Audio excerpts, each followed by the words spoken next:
As we descend from the heavens of philosophical discussion of conservatism and liberalism, let's go to the pragmatic muck of politics. Trump versus Biden. Between the two of them, who was in their first term the better president? And thus, who should win if the two of them are, in fact, our choices, should win a second term in 2024? Ben? Sure. So, in terms of actual job performance, you have to separate it into a few categories. In terms of actual performance in foreign policy, I think Trump's foreign policy record is significantly better than Biden's, the world being on fire right now being a fairly good example of that.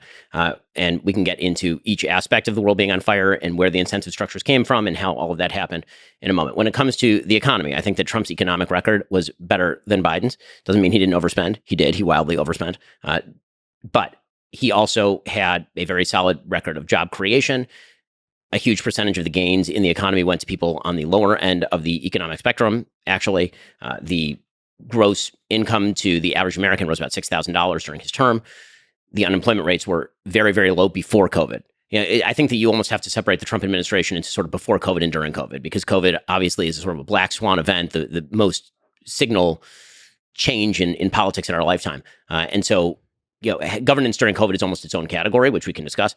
But, in terms of foreign policy, in terms of domestic policy, I think that Trump was significantly better than Biden has been. And that's on the upside for Trump. On the downside for Biden, obviously, you're talking 40-year highs in inflation. You're talking about savings being eaten away. You're talking about everything being 20 to 30% more expensive. You're talking about massive increases to the deficit, even at a rate that was unknown under Trump. The deficit under Trump raised by about a little under $1 trillion every year up until 2020. Again, 2020 was COVID year, so everybody decided that we're going to fire hose money at things. But then Joe Biden continued to fire hose money at things in 21, 22, and 23. That obviously is, in my opinion, bad economic policy. And then you get to the rhetoric, and you get to the stuff that Donald Trump says. And as I've said before, my view is that on Donald Trump's epitaph, on his gravestone, it will say Donald Trump. He said a lot of shit. I think that Donald Trump does say a lot of things. I think that is basically baked into the cake, which is why everyone who's bewildered by the polls is ignoring human nature, which is at the beginning, when you see something very shocking, it's very shocking. And then if you see it over and over and over and over for years on end, it is no longer shocking. It is just part of the background noise, like tinnitus. It just becomes, something that your brain adjusts for. And so do I like a lot of Donald Trump's rhetoric? No, and I never have. Do I think that is dispositive as to his presidency? No, I do not. When it comes to Biden, again, I think he's underperforming economically. I think that his foreign policy has been really a problem. Even the things I think he's done right are, I think, band-aids for things that he created by doing wrong. And when it comes to his own rhetoric, you can argue that it's grading on a curve, because Trump was coming in with such wild rhetoric that just a maintenance of that wild rhetoric doesn't really change, again, the baseline. For Biden, he came in the same way that Obama did, on the sort of soaring rhetoric of American unity. I'm the president for all. Like, Trump came in, he's like, listen, I'm the president for what I am. And, I'm going to say the things I want to say. I'm beyond the toilet and I'm tweeting. We're like, okay, so that's what it is. With Biden, he came in with, I'm a president for all Americans. I'm trying to unify everybody. And that pretty quickly broke down into a lot of oppositional language about his political opponents, in particular, an attempt to lump in, for example, huge swaths of the conservative movement with the people who participated, for example, in January 6th, or who are fans of January 6th. The sort of lumping in of everybody into MAGA Republicans who wasn't personally signed on to an infrastructure bill with him.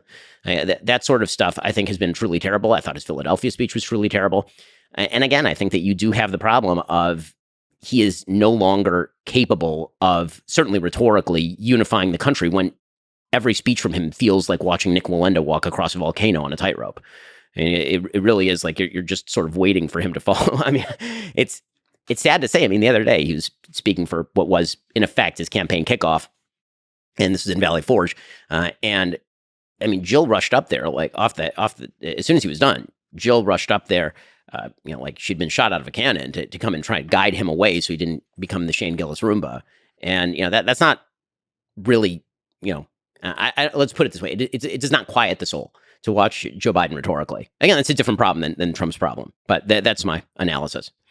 This is one of the areas where when we get into this, I don't understand if there's like brain breaking happening or what's going on. I don't know what world we can ever live in where we say that Trump is less divisive for the country than Biden. I think it is so patently obvious. Trump is so divisive. Like, not only does Trump make an enemy out of every person in the opposition party, he makes an enemy out of his own party and every single person around him. Like, we all watched him bully, Jeff Sessions. We all watched him bully his own party on Twitter. We all watched like all of these people walk away from him. Even recently, I think the Secretary of Defense Esper and John Kelly, the Chief of Staff, were saying, I think Trump is a threat to democracy. You've got all of his prior people that were around him, some of his closest allies. You've got Bill Barr that won't co-sign a single thing that he says. You've got all these people that he used to work with that all say Trump is a horrible, evil person. He is ineffective as a leader. He doesn't accomplish anything, and he didn't. To say that Biden has failed at bipartisanship when we've gotten the CHIPS Act, we've gotten the IRA, we've gotten the ARP, we've gotten the bipartisan infrastructure bill, when we've got like all this major legislation that is working in this historically divided Congress, as opposed to Trump that got us tax cuts and deficit spending. I don't understand where we ever are in this world where Biden is somehow more divisive than Trump. Even the speeches that Ben is bringing up, they always bring up. I remember that one. I think we might have even done it on our episode. The one speech that Biden gave, where at one point the background is red, and the Philly speech I referenced. Yeah, and they're like, "Oh my God, it's over. This is the end." And then meanwhile, you got Donald Trump, coming into office saying things like, "If you burn the flag, you should have your citizenship revoked," or talking about MSDNC, that I'm going to investigate every single one of these media organizations for corruptness. I'm going to open the libel and defamation laws. I'm going to take all of these guys to court. You've got this weird Project 2025 stuff where is it John Paschal, I think, is talking about, we're gonna investigate all of these people and we're gonna try to throw crimes at all these people.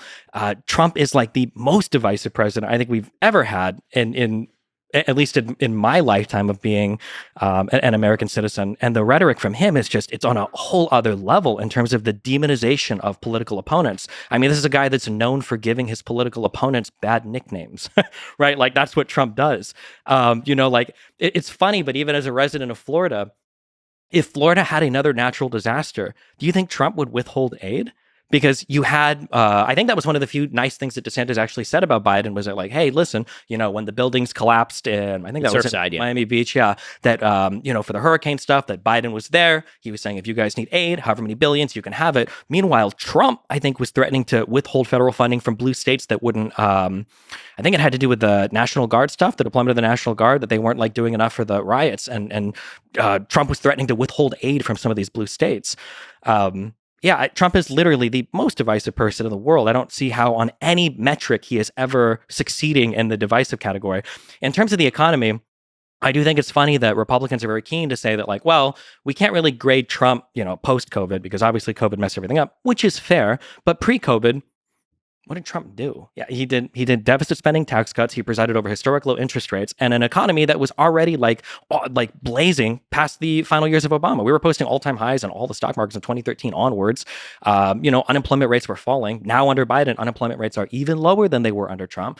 But it sucks that for Trump, we can say, well, we can't really hold him accountable for 2020. That was COVID. Well, all we have for Biden is post-COVID. We don't have any pre-COVID Biden, economy. And it was the same thing for Obama too, coming in right after the housing collapse as well. And it sucks that Republicans are able to walk out of office, having burned the entire American society to the ground economically. And now we've got to try to evaluate, okay, well, what did Obama do during his first 2 to 3 to 4 years, just trying to recover from where the housing crash left it? And then we look at Biden now, who's trying to recover from COVID. And now we're grading him on a totally different scale than what Trump is being graded on. Yeah, that sucks, I think. We can comment on the foreign policy? On the foreign policy, I'm going to be honest. I am very liberal. I'm very not progressive. I'll probably come off as more hawkish than others because I'm not a big fan of this. Which also, if Ben agrees, like I think people like Trump are going to be the most dovish, isolationist people ever. They don't want to do anything internationally. They just want to, protect America, be at home, protect our economy, don't do anything internationally, which is why he was constantly undermining NATO and constantly, attacking all of the European Union and, cheering on the UK for Brexiting away from the EU. I think that being said, I think that Biden has done a phenomenal job when it comes to foreign policy. I think that the coalition building was so important for Ukraine, Russia, and I'm so happy that he decided to go to our European allies and our NATO allies and try to build a coalition of people to help Ukraine so that wasn't only the United States. Personally, especially after doing a whole bunch of research, I do tend to side with Israel over Palestine in a lot of the Israeli-Palestinian conflicts. I'm glad that Biden, while remaining a staunch defender of Israel, is trying to rein in some of the more aggressive posturing towards the Palestinians in the Gaza Strip. I'm proud that Biden said, hey, listen, we're going to delay some of these attacks. Hey, listen, we are going to allow humanitarian aid here. Hey, listen, we are going to try to, not kill as many Palestinian people down there, while still, signaling that he would be a staunch supporter of Israel in the conflict, assuming the civilian casualties don't go too high.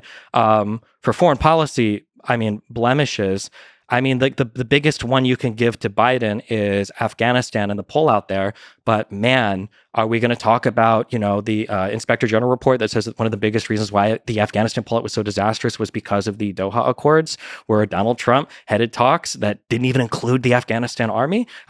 These were disasters. Like when Biden took office, we had 2,500 troops left in Afghanistan. Like, what was the options even afforded to Biden at that point?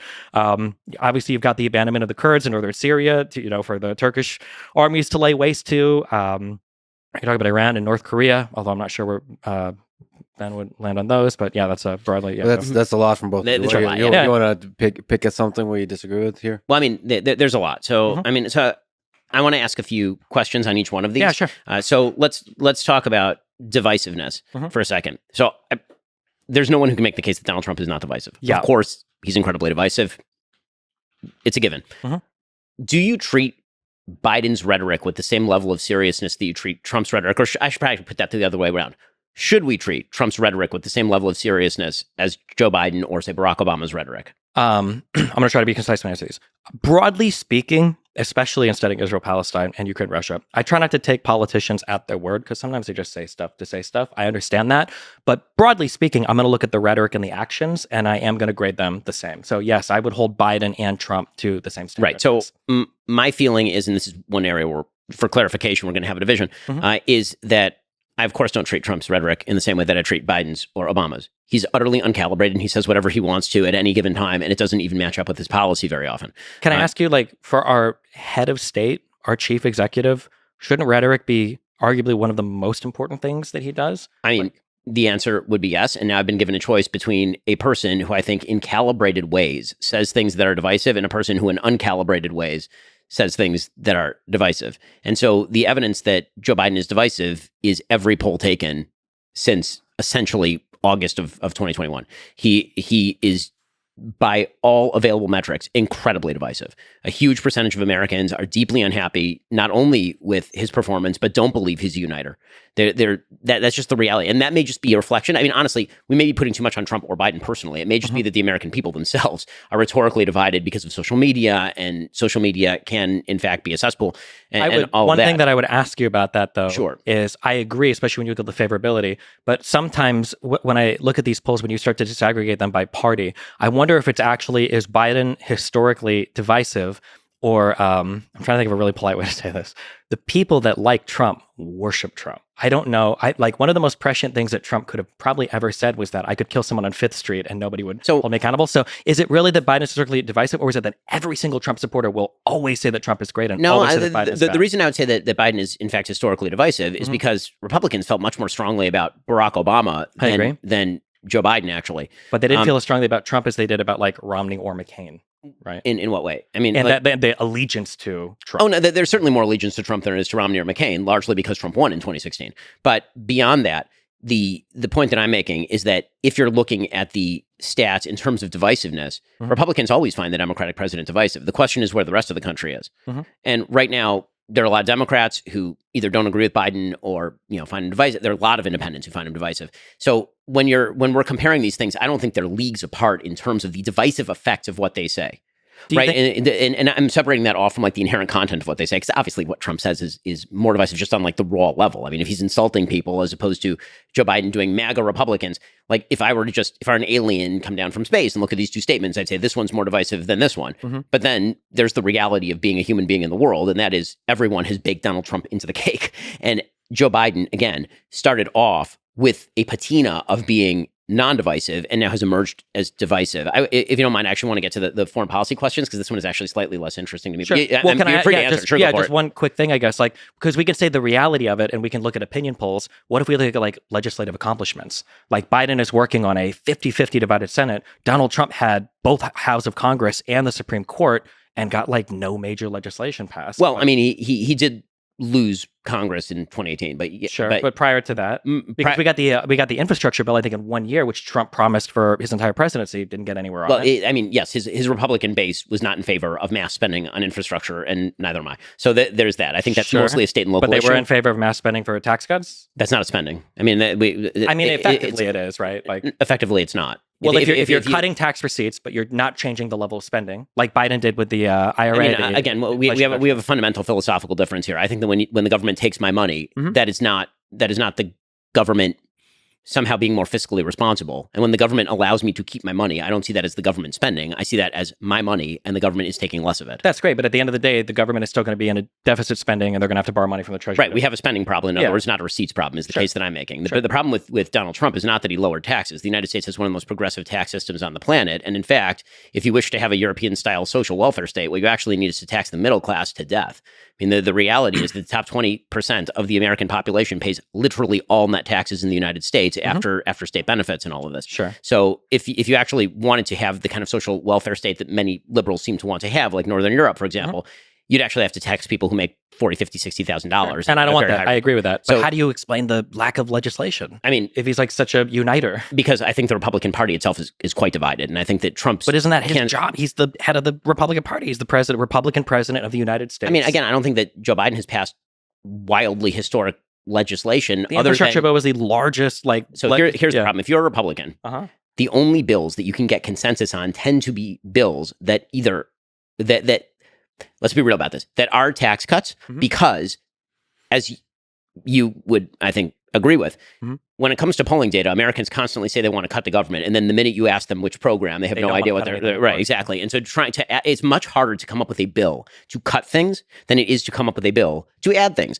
which is why spending was out of control under Trump as well. But there are some Republicans who still don't want to spend on those things, right? So inherently, the task that this goes back to the first question. The task that Republicans think government is there to do is different than the task that Democrats think that government is there to do. So the way that the very metric of success for a Democratic president versus a Republican president, namely, for example, pieces of legislation passed, as a Republican, one of my goals is to pass nearly no legislation because I don't actually want the government involved in more areas of our life. I want to ask a couple questions on the foreign policy. Sure. Yeah. Okay. Wait, real quick. So for instance, like Donald Trump wanted to punish China and he wanted to bring microprocessor manufacturing to the United States. Biden did that with legislation, with the CHIPS Act.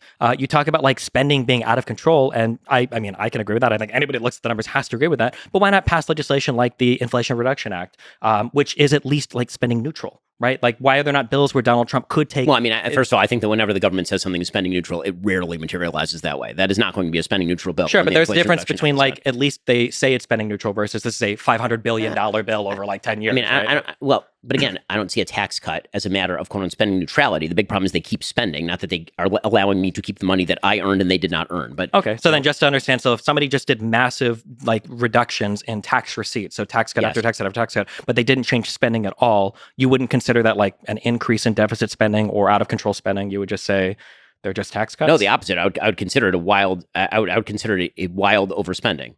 Okay. Meaning so then that, was it under Trump then when he did the tax? I mean, the deficit spending, by the way, under Biden is way worse than it was under. Of course, but we're in post-COVID, right?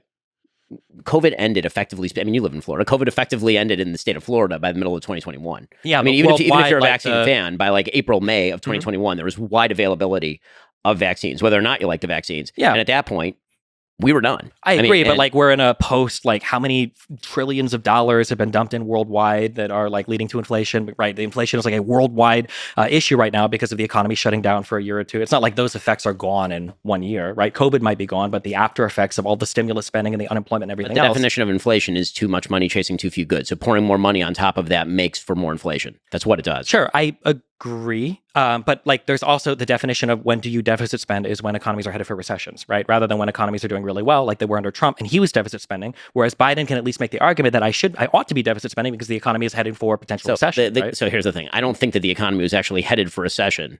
In fact, if you look at the economic statistics, economist said that it was. Okay, they're still saying that there's like a recession coming, right? Right, but that was largely because of the after effects of inflation. Meaning, if you inflate the economy, what you're going to end up doing is bursting a bubble, and then when that bubble bursts, you'll get a recession. I mean, that was the basic idea, right? The question was whether you're going to get a soft landing. But if you actually look at, for example, the employment statistics or the economic growth statistics in the United States, what they look like under the last year's Obama and then Trump, I mean, this is what the chart looks like. Is it looks like this, and then it hits March of 2020, it goes like that, yeah, right, and then by like September, it bounces back up, right? It's a V-shaped recovery, and then it starts to peter out. Sure, and a lot because of the American Recovery Plan, right? That Biden did as well. I mean, 4 million jobs. Yeah. No, I'm not going to attribute it to that because the rates of growth in job growth from September, October, November were actually very similar to the rates of job growth after Joe Biden took office. What you see is actually kind of a straight line. I mean, what the chart looks like. In any case, okay. So on the foreign policy stuff, this is getting abstruse, but on the foreign policy stuff, so the questions that I have with regard to Biden on foreign policy, very, very simple question. Do you think that the situation in the Middle East is better now than it was under Donald Trump? Probably. That's a hard one. The factors that I'm making right now are like, obviously you've got the Israel-Palestinian war that's going on right now, which is kind of bad. But like, broadly speaking, I'm not sure how much that affects the Middle East as much as like the collapse of Syria.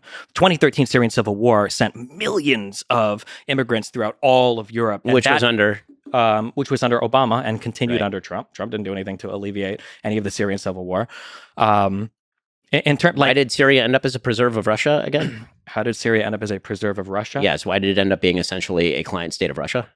I know that Putin enjoys access to the ports down there. I don't know. The reason is because Barack Obama suggested that there was a red line that would be drawn in the face of chemical weapons use. Bashar Assad then used chemical weapons in Syria, and Barack Obama was unwilling to then essentially create consequences for Syria in the form of any sort of Western strike. And so instead he outsourced it to Russia. This is 2013, 2014. Sure. Right? Do you think there might have been some hesitancy after like seeing how Libya ended up that maybe us like intervening? Who was president during Libya?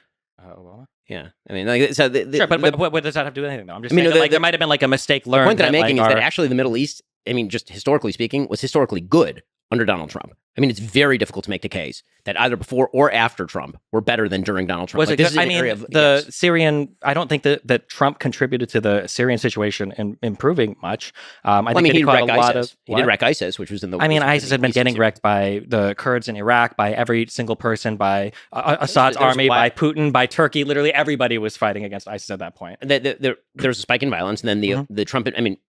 You get credit for when you're president, presumably. Things got better with ISIS under Trump.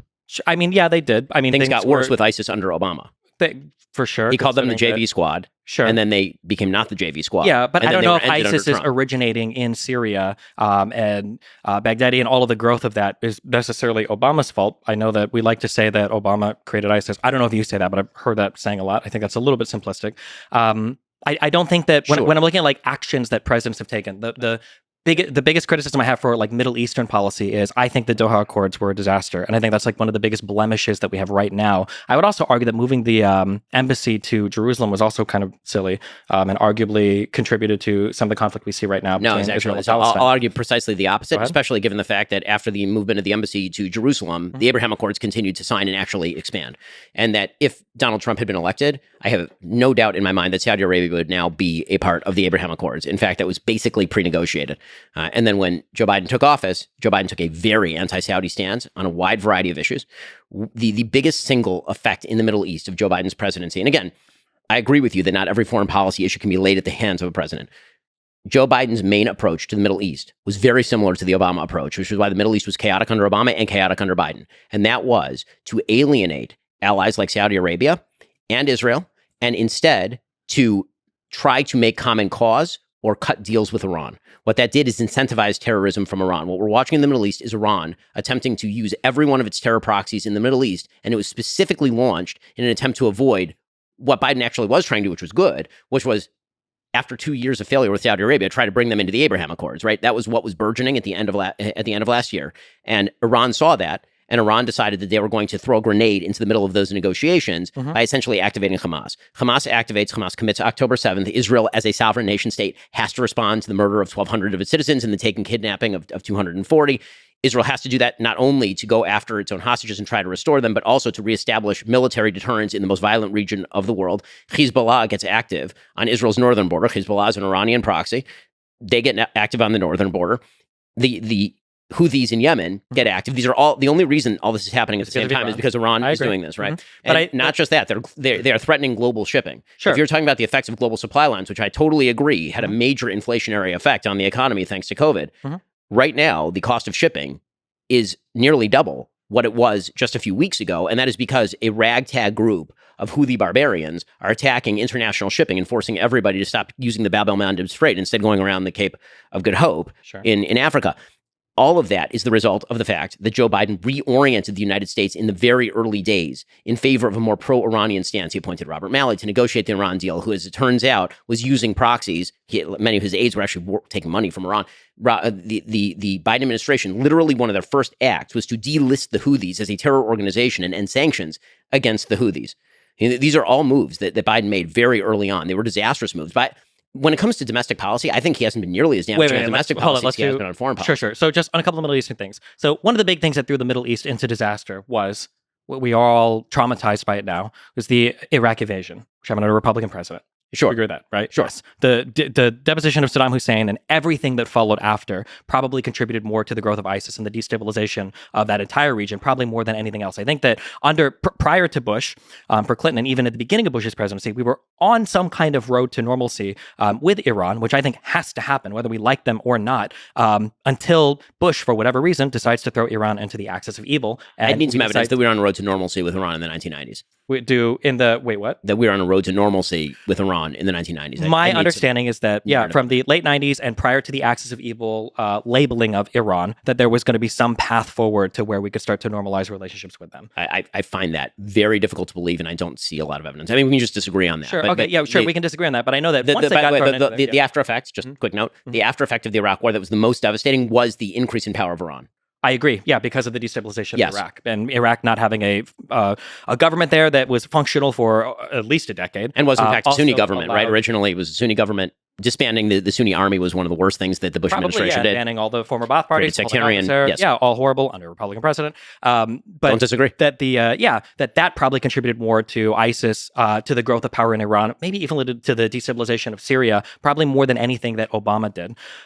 Also, when we look at Iran funding people in the region, I don't disagree with that as well. I think Iran is the number one instigator of bad guy things right now in the Middle East. Iran, the IRGC, I supported when Donald Trump killed Soleimani. I think that was a great thing. I think that Iran is a major problem. However, I don't know if the path forward is constantly being a belligerent to Iran or trying to figure out some road to normalcy. I don't know if the collapse of Iran or the destruction of that country, considering how unpopular the Ayatollah even is there, like the citizens of Iran, I don't think are big supporters of the government there.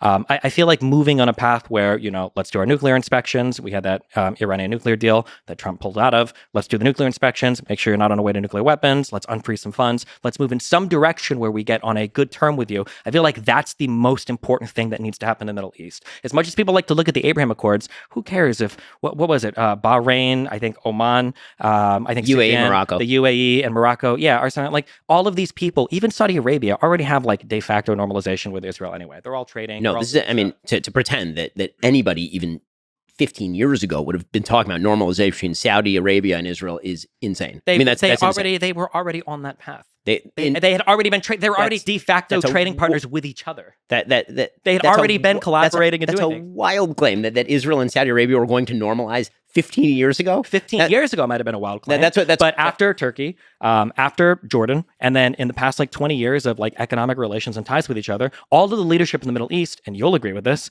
look at Israel and they go, okay, well, we've got Palestinians who, God bless them, do nothing.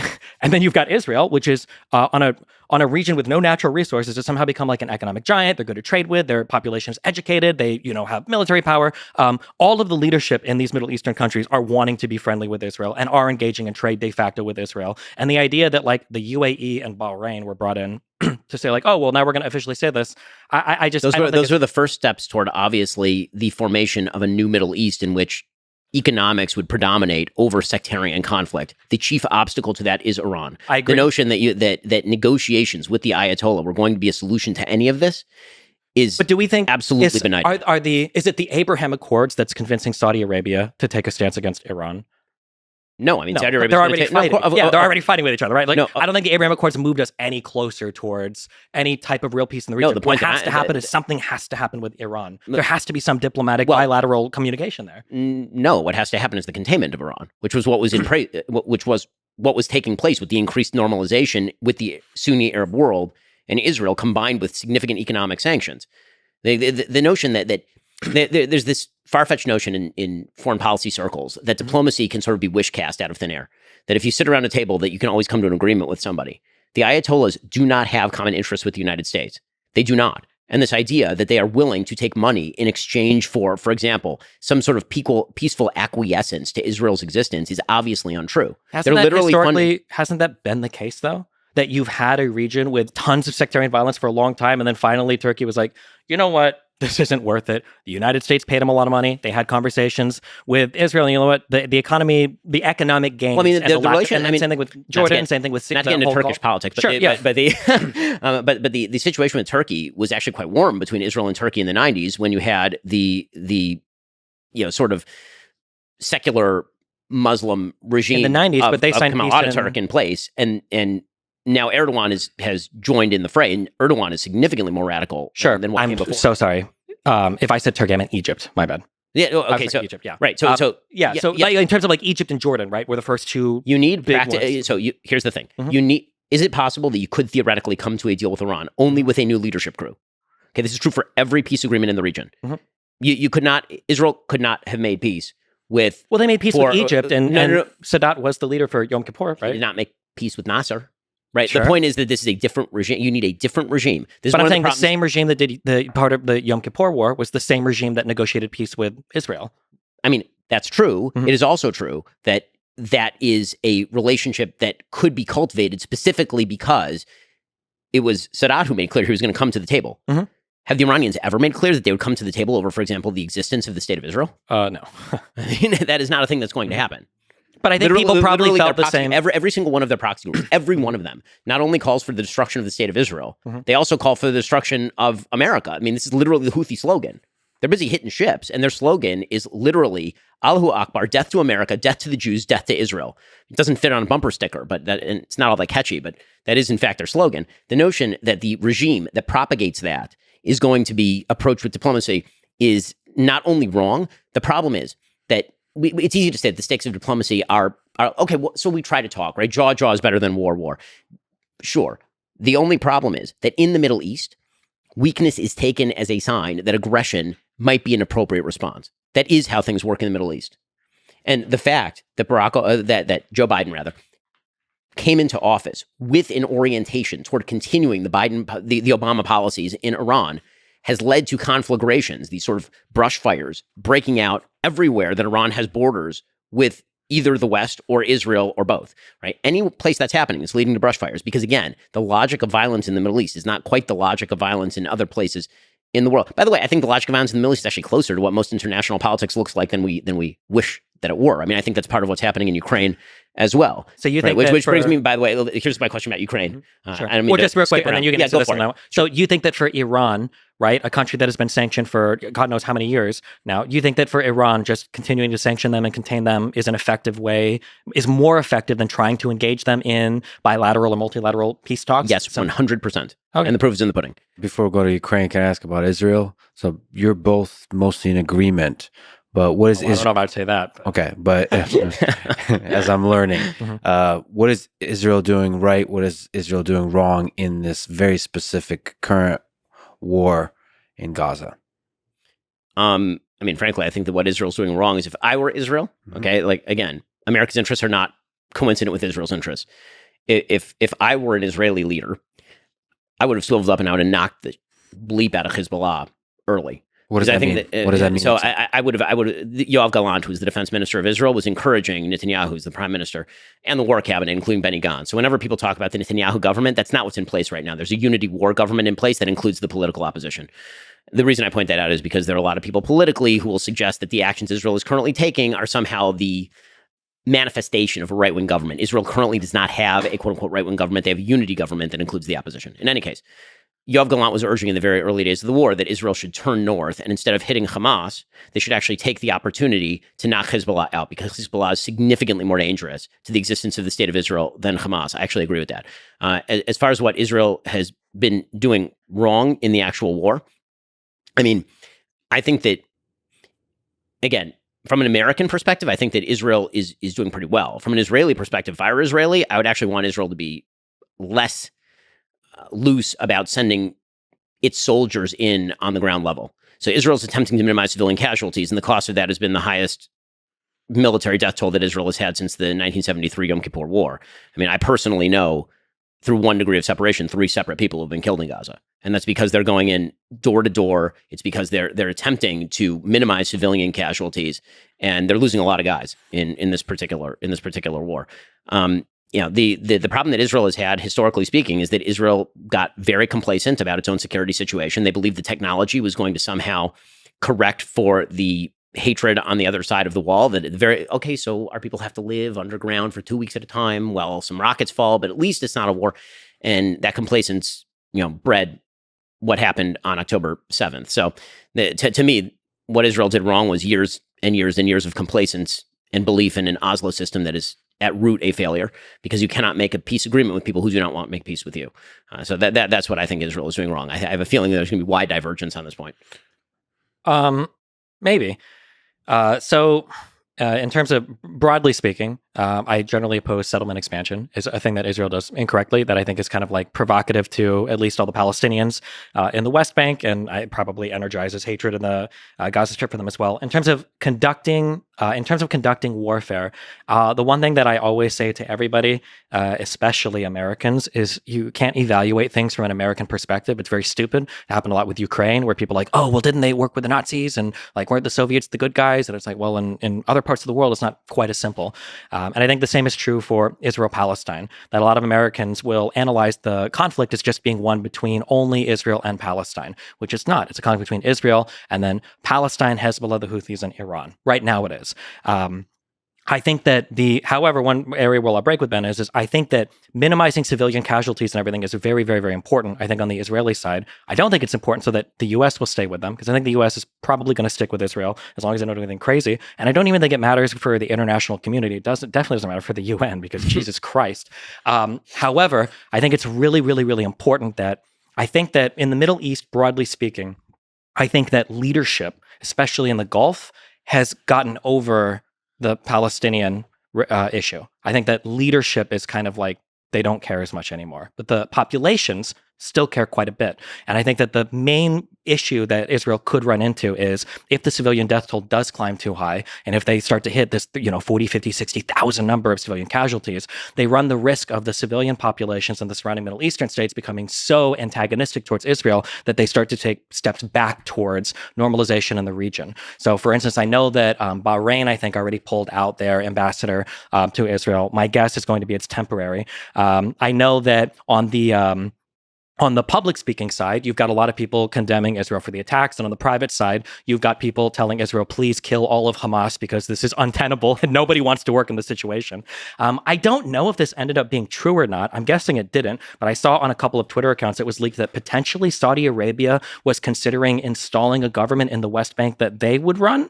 No, I mean, I think Israel would love nothing better than that, but that is not for sure. Something the Saudis. Okay. One of the big problems in the Middle East is literally no one wants to preside over the Palestinians. Yes. No one. So in the Arab states, Israel, no one. Yeah. So I think the issue is, and I'm largely actually, I'm very sympathetic towards the Palestinians, because I think that for, since 48 and onwards, I think that all of the Arab states super gassed them up on that. They wanted the Palestinians to fight because they wanted to fight with Israel.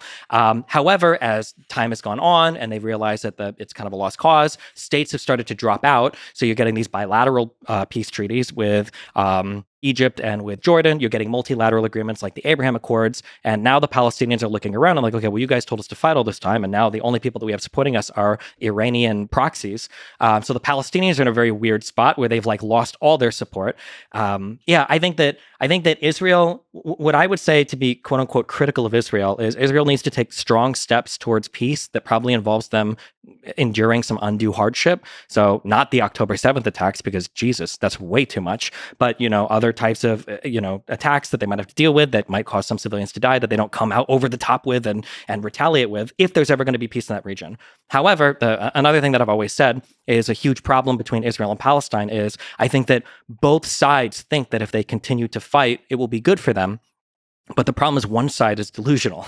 I think Israel wants to continue to fight because they get justifications for the annexation of the Golan Heights. They get justifications for expansions, especially into Area C, that I think they're probably going to try to annex soon.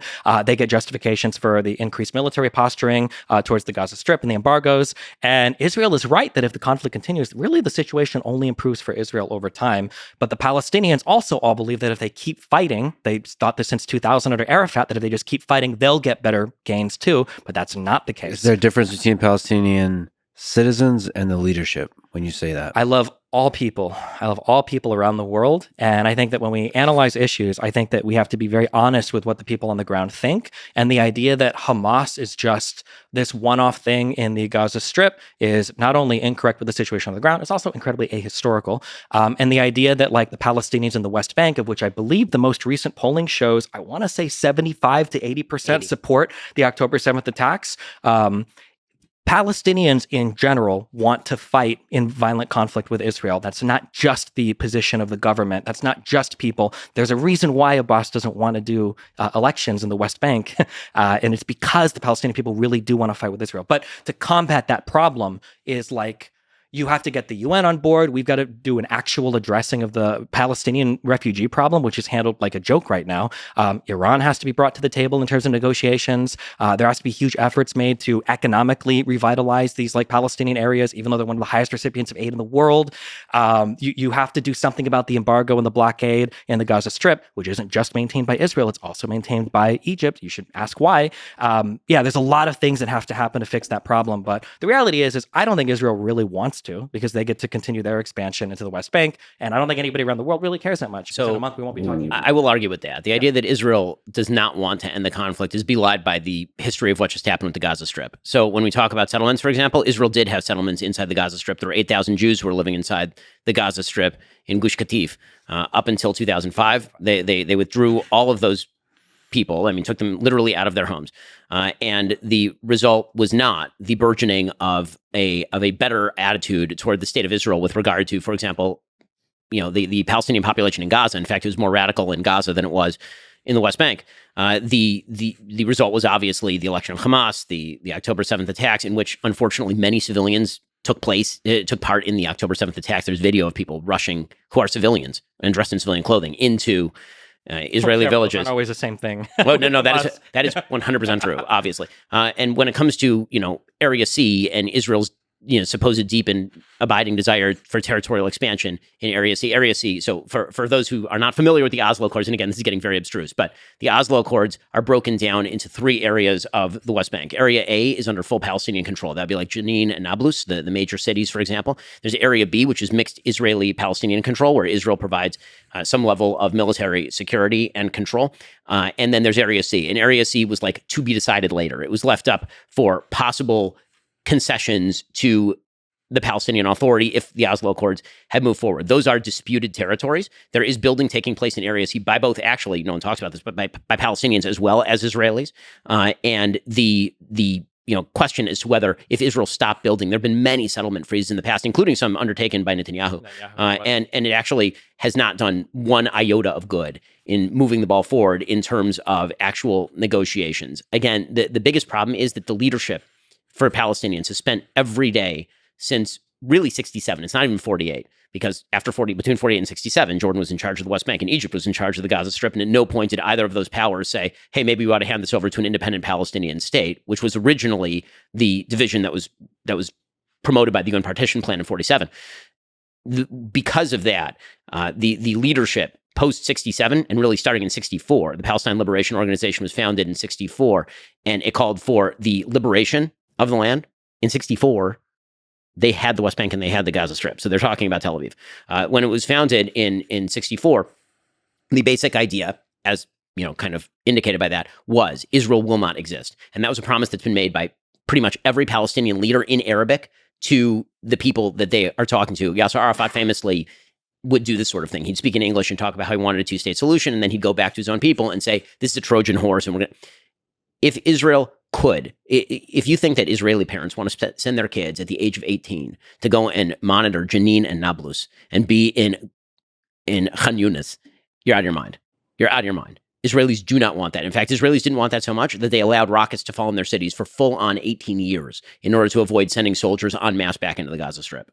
True, but I think Israel does want to continue to expand settlements into the West Bank, right? They want to continue to build. They want to have Jerusalem, East Jerusalem as well. Well, I mean, East Jerusalem has already been annexed. So East Jerusalem is, according to Israel, a part of Israel. That's not a settlement. Sure. Okay, so there's that. With regard to, does Israel have an interest in expanding settlements in the West Bank? Why would they not until there's a peace partner? Sure, that's what I mean. But I'm saying as long as the conflict continues, because even when you talk about but your suggestion is that they're incentivizing the conflict to continue so they can grab more land. Well, no, let me be very clear. I don't think there's a plan. So some people say, for instance, they'll take that one quote from Netanyahu and they'll try to say that he was funding the people in the Gaza Strip by allowing Qatari money to come in, even though he was actually speaking in opposition to Abbas, allowing the Gaza Strip to fall for Netanyahu to clear it out for him and they give it back, et cetera, et cetera. I'm not claiming those theories. I'm just saying that I think that Israel will take a relatively neutral stance towards conflict enduring, because as long as the conflict endures and as long as the settlements can expand, I think that ultimately benefits Israel. I think there would be let's put it this way. If suddenly there arose among the Palestinians a deep and abiding desire for peace, approved by a vast majority of the population with serious security guarantees, I think you'd be very hard-pressed to find Israelis who would not be willing to at least consider that in return for not expanding bathrooms in Efrat. I would have agreed with you on October 6th. I think we're probably a year or two away from that right now. But the point I'm making is that Israelis now realize that the entire peace process was a sham, meaning the people who are on the other side of the table were using it as a Trojan horse in the first place. The death of Oslo is not the death of Israeli hopefulness. It's the death of the illusion that on the other side of the table was anyone worth bargaining with. That's what's happening. And that's why you have this sort of insane disconnect right now between the United States and the Israeli government. Again, it's a unity government. No one in Israel is talking about making concessions to the Palestinian Authority for a wide variety of reasons, including the fact that Mahmoud Abbas's Fatah continues to pay actual families of terrorists who kill Jews. Sure, the Martyr Fund, yeah. Right, and which is from the moderate West Bank. Right, exactly. Yeah. So, again, the taste in Israel for this is even the people who are the Chilonim, right? Those are the most secular people in Israel, which was, by the way, the place that was attacked on October 7th. I mean, what people should understand is that October 7th was not an attack against settlements in the West Bank. It was an attack on peace villages that were essentially disarmed. And many of these people who were killed were peace activists who were literally trying to work with people in Gaza to get them jobs. I mean, it's just, it's mind-boggling. That's why you've had this ground shift in Israel. The next 20 years in Israel is going to be about security and economic development, period, end of story. Everything else goes second, third place. And I will say, I agree essentially with everything you're saying. Not to loop back on another topic, but this is one of the reasons then why I was so critical. I don't want to say critical, but kind of nonchalant about the Abraham Accords, because they didn't address anything with the Palestinians whatsoever. They brought in countries that weren't super relevant to the conflict. They didn't bring in Qatar, which is where a lot of the money and support for the Gaza Strip comes from. They didn't involve Iran at all. They involved bilateral. No, but it totally changed the mentality. And this is why what I'm seeing right now, this is why, listen, I think that Biden has done better than I certainly expected him to do in terms of support for Israel. Obama was way less supportive of Israel than Biden by every metric.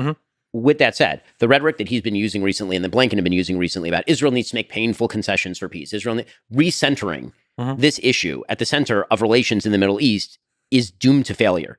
The magic is a strong word. The benefit of the Abraham Accords was proof of what you're saying, which is true, which is that all the surrounding countries in reality have abandoned the idea that there's a centrality to the Palestinian-Israeli conflict. That is not the central conflict in the Middle East.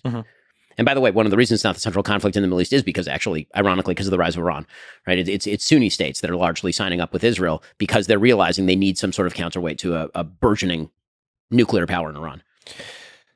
Can we talk about Ukraine?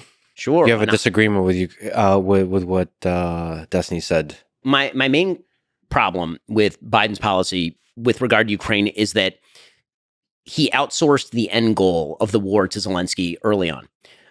Now, that might make sense if that goal were something that he was willing to fund to the point of achievement.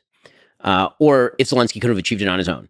But right now, and this has been true since pretty early on in the war, this point Henry Kissinger made, that pretty early on in the war, it was very clear that, for example, Crimea was going nowhere. The Russians had control of Crimea, barring the United States giving permission to fly F-16s over Crimea. Nothing was going to change over there. The same thing was true in most of the Donbass, right, in Luhansk and Donetsk. That was not going to change. Zelensky's stated goal, and you understand it, he's the leader of Ukraine, right, is that there was a predation on his territory in 2014, and that the Russians sent their little green men across the border, and then they took all of these areas. And so he, as the leader of Ukraine, is saying, okay, I want all of that back. Now, the reality is that the U.S.'s interests had largely been achieved in the first few months of the war, meaning the revocation of the ability of Russia to take Ukraine and just ingest it, and two, the devastation of Russia's military capability. I mean, Russia has just been wrecked. I mean, their military is in serious straits because of the war in Ukraine. From an American perspective, I'm very much pro all of that. I think that we have an interest in Ukraine maintaining a buffer status against territorially aggressive Russia. I think that the United States does have an interest in degrading the Russian military to the extent that it can't threaten the Baltic states or threaten Kazakhstan or other countries in the region. The problem I have with Biden's strategy is, as always, I think that it's a muddle, and I think muddles tend to end with misperceptions. War tends to break out and maintain because of misperception. Misperception of the other side's strength, the other side's intentions, and all of the rest. People misperceive what's going to happen. They say, I'll cross that line and nothing will happen, right? This is what Putin thought. He thought, I'll cross that line, they'll greet me as a liberator, and because the United States just surrendered in Afghanistan, essentially, they won't do anything, and the West is fragmenting because NATO's fragmenting and all the rest of this, and obviously he was wrong on all of those scores. The problem for Biden is that, as with virtually every war, no end line was set. And so it became out recently, it was widely reported, that actually there was a peace deal that was on the table in the first few months that Putin was on board with, that basically would have ceded Luhansk and Donetsk and Crimea to Russia in return for solidification of those lines, American and Western security guarantees to Ukraine, right? Ukraine wouldn't formally join NATO, but there would be security guarantees to Ukraine. We're ending up there anyway. It's just taking a lot more money and a lot more time to get there. And do you think Trump would have helped push that peace? Yes. And I think that Biden actually did Zelensky a bit of a disservice, because Zelensky knows where this war is going to end. And it's not going to end with Luhansk and Donetsk and Crimea in Ukrainian hands. It's just not going to, and he knows that. What actually, in my opinion, Zelensky needed was for Joe Biden to be the person who foisted that deal upon him so that he could then go back to his own people and say, listen, guys, I wanted all those things, but the Americans weren't willing to allow me to have all those things. And so we did an amazing job. We did a heroic job in defending our own land. We devastated the Russian military, even though no one expected us to. But we can't get back those things because it's unrealistic to get back those things, because America, basically, they're a big funder and they're the ones who want the deal. Instead, what Biden said, and this was reported in the Washington Post last year, the Biden administration said, we're going to fight for as long as it takes with as much as it takes. And when they were asked until when, they said, whatever Zelensky says. And that's not a policy. That's just a recipe for a frozen conflict with endless funding. Now, it may be that Putin has walked away from the table and that deal is no longer available. If that deal is available right now, I certainly hope that's being pursued behind closed doors. My main critique, again, of Biden is that when you outsource the end goal to another country without stating what America's interest is, that's a problem. I also think that Biden did really quite a poor job of sort of explaining what America's realistic interests are. I don't like it when American leaders, it's weird for me to say this, but I'm not a huge fan of the we're in it to protect democracy kind of rhetoric, because frankly, we are allied with many, many countries that are not democracies, and that's not actually how foreign policy works. We should, as an overall, 30,000-foot goal, advance democracy and rights where we can. But the reason that we were fighting in favor of Ukraine, and when I say fighting, I mean giving them money and giving them weaponry. The reason that we were doing that in favor of Ukraine is not because of Ukraine's long history of clean voting and non-corruption. The reason that we were doing that is to counter Russian interests in the region. I mean, it was a pure realpolitik play. And that realpolitik play is hard to deny no matter what side of the aisle you're on. I think that what many Americans are reverting to is, we have no interest there.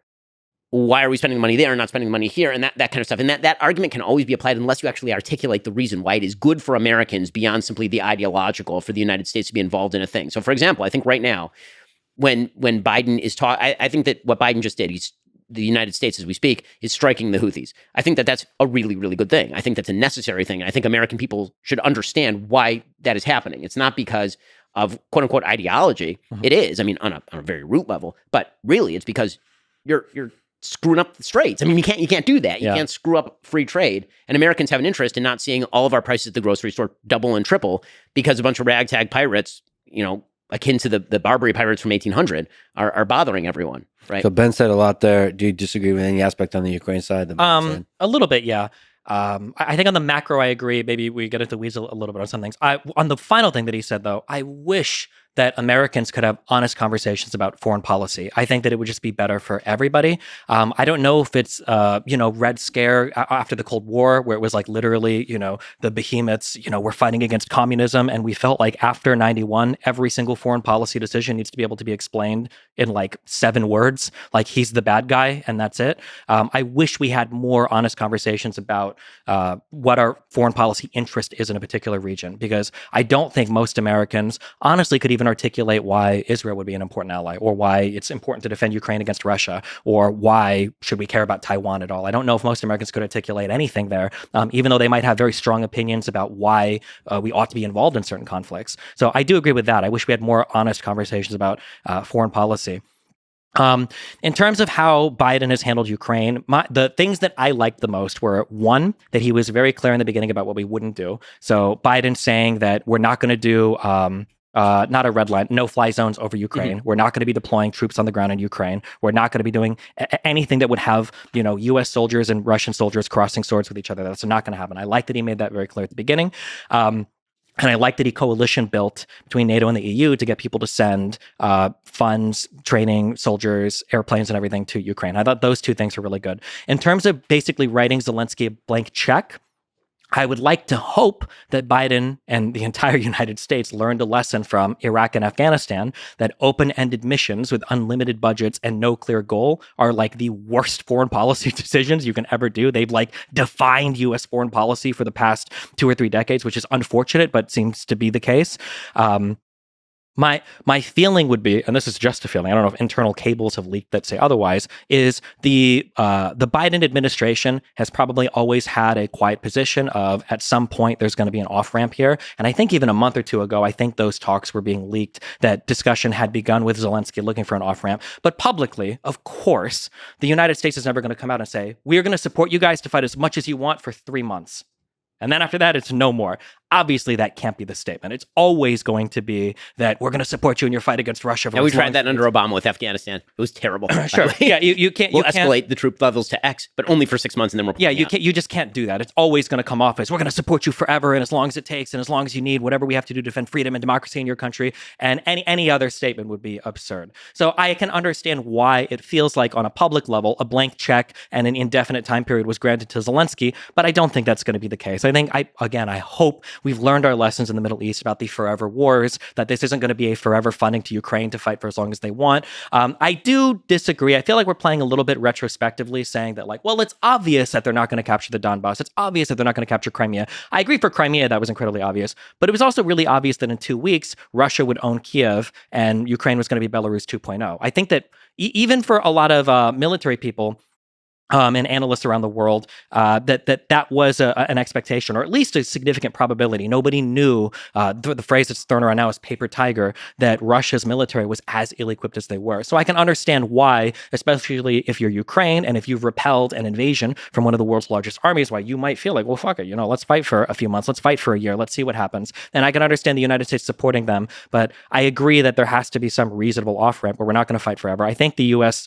State Department has already begun those conversations with Zelensky to look at what that off-ramp looks like. But yeah, I'm not too sure, other than like explicitly stating publicly, like, you can only fight until this date. I don't really know what else I would change. I don't think the Biden administration should have done that. I don't know what else. Do you think Biden should cut this deal on the funding? Meaning there's this $105 billion deal that's been held up by debate between Republicans and Democrats over border, right? So basically it contains $60 billion for Ukraine, $14 billion for Israel, another several $billion for Taiwanese defense against China, and then it includes some border funding and some border provisions. Republicans want the border funding and the border provisions because we can get into the illegal immigration issue, but that's a pretty serious issue.